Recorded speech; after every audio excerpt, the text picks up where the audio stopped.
Estamos acá en la tierra de Israel, nuestra parashá Pinhas. Nuestra parashá comienza con, de alguna manera, la terminación de la parashá pasada. En la parashá pasada, la parashá de Balak, termina con el feo suceso, de alguna manera, de la plaga que vino como consecuencia de que los hijos de Israel se mezclaron con las hijas de Moab. Y esto trajo una ira muy grande de parte de Hashem para el pueblo y trajo una plaga que solamente fue aplacada de alguna manera con la acción de Pinhas. Y vemos que Bilán, después de muchos intentos de tratar de maldecir al pueblo de Israel sin éxito, al final trae este plan y se sale con la suya de alguna manera porque trajo una baja muy grande al pueblo de Israel. Y vemos que esta acción de Bilán tiene prácticamente la misma magnitud de una maldición. A veces pensamos que nosotros, como huimos de las maldiciones, huimos de decretos, de sanciones, de la injará, de cosas como esta. Pero vemos que hay acciones como esta, como la inmoralidad, que tiene el mismo estatus de alguna manera de una maldición. Y a veces, como estábamos hablando en el call esta semana, hablando de las personas que creen o no creen en la injará, en las maldiciones o no, y está claro, está dicho por muchos amén, que la maldición cobra efecto o la injará cobra efecto cuando entre nosotros está el recipiente para que haga efecto. En otras palabras, cuando nosotros no estamos haciendo lo correcto, evidentemente todas estas cosas cobran efecto en nuestra vida.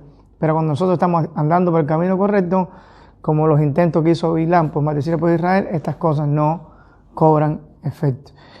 Y aquí vemos en el Tratado de Sanedrín, los Jamín trajeron, en Sanedrín 106a, dice Bilán, cuando le fue a aconsejar a Balak, dice, el Dios de Israel odia la inmoralidad. Y le presentó este plan a Balak, traer a las hijas de Moab para hacer caer al pueblo de Israel. ¿Hasta qué punto? Aquí vemos muchas cosas. Esta parashá, una de ellas es lo que significa para Hashem y a los ojos de él el problema de la depravación sexual y el problema de la degradación en este punto del ser humano, inclusive mucho más que la idolatría. Y de esto traemos una muestra clara en el suceso del becerro de oro, cuando hicieron idolatría, que es una de las cosas más grandes una tentación, es cierto, un atentado delante de Hashem, como es la idolatría, la boda zará, y como Hashem, cuáles fueron los resultados. En el suceso del becerro de oro murieron 3,000 personas.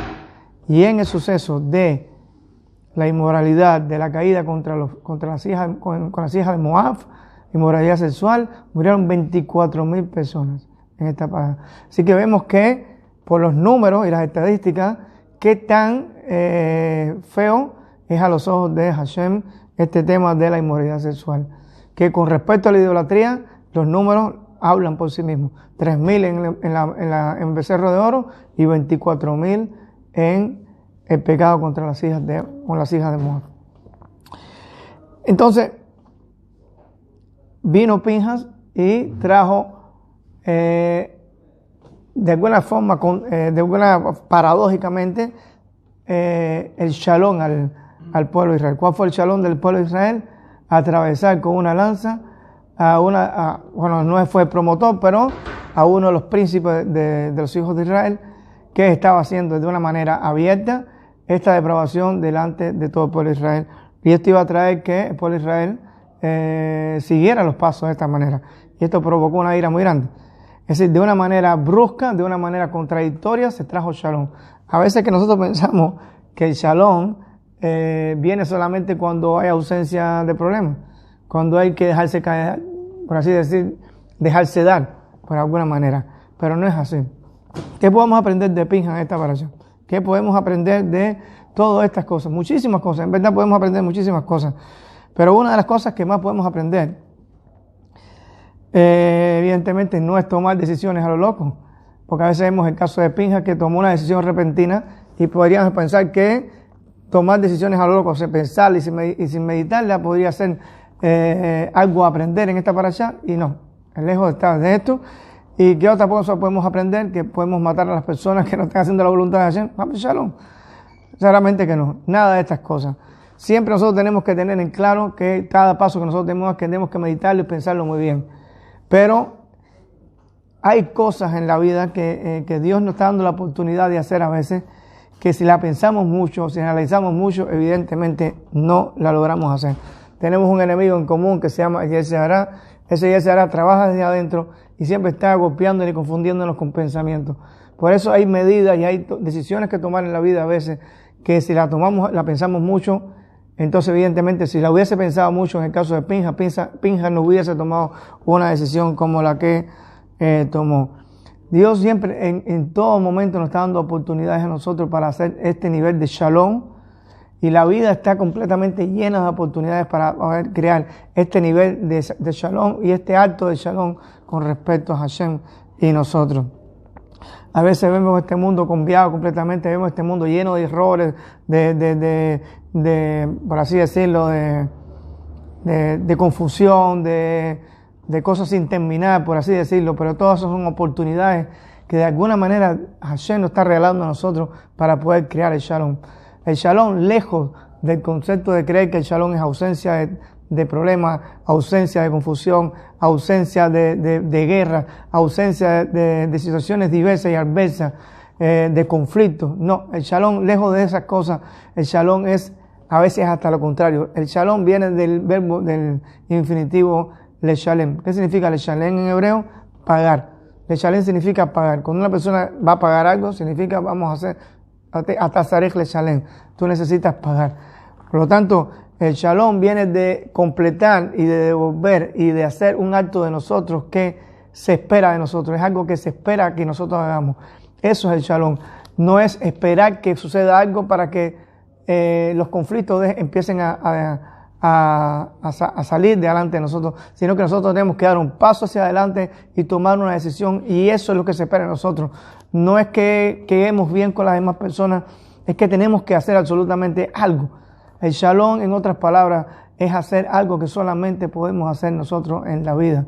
A veces no. Yo diría que la mayoría de las veces no podemos quedar pasivos delante de las situaciones que nos vienen, que se nos presentan. Tenemos que tomar una medida, y esa medida que nosotros tomamos, aunque no la sintamos, aunque no tengamos deseo de hacerla, aunque vaya en contra inclusive a veces de nuestros sentimientos, esa acción se está esperando de nosotros, y es esa parte que falta en la creación que solamente nosotros podemos hacer. Eso, en otras palabras, es shalom. Y Pinja lo tenía bien claro. Pinja no tenía la intención de matar a nadie, no quería matar a nadie como todo hijo de Israel. Él tenía claro que la vida del prójimo es sagrada y que matar no es un acto de excelencia, pero tuvo que tomar una determinación radical en un momento determinado, y que solamente él podía hacer. Y eso a veces es lo que está esperando Hashem de nosotros. Son cosas que a veces son difíciles de tomar, son actos difíciles de tomar, pero son actos que solamente podemos tomar nosotros. En la vida nosotros venimos con un propósito que la mayoría de las veces es un precio alto que tenemos que pagar. Pero este alto precio que tenemos que pagar, si los sentimientos y el análisis a veces no es un buen consejero en estos casos, porque si lo analizamos mucho y si lo pensamos mucho, evidentemente va a pasar delante de nosotros, y tal vez sea la última oportunidad que tengamos, y no sabemos cuándo vuelva a aparecer una oportunidad como esta. En otras palabras, que sea la voluntad de Hashem, que nosotros entendamos realmente este concepto de shalom. Primeramente, lo que aprendimos al principio, lo feo que es para Hashem, primeramente la inmoralidad sexual, inclusive más que la idolatría, y porque al final choca con la idolatría de una forma más fea todavía. Y por otra parte, el concepto de shalom, que tengamos que tenerlo bien claro, que no es quedar bien con las personas, siempre y cuando quedar bien con las personas atente con la voluntad del Creador de nuestras almas. Que así sea su voluntad. Shalom, Shabbat Shalom, le culan.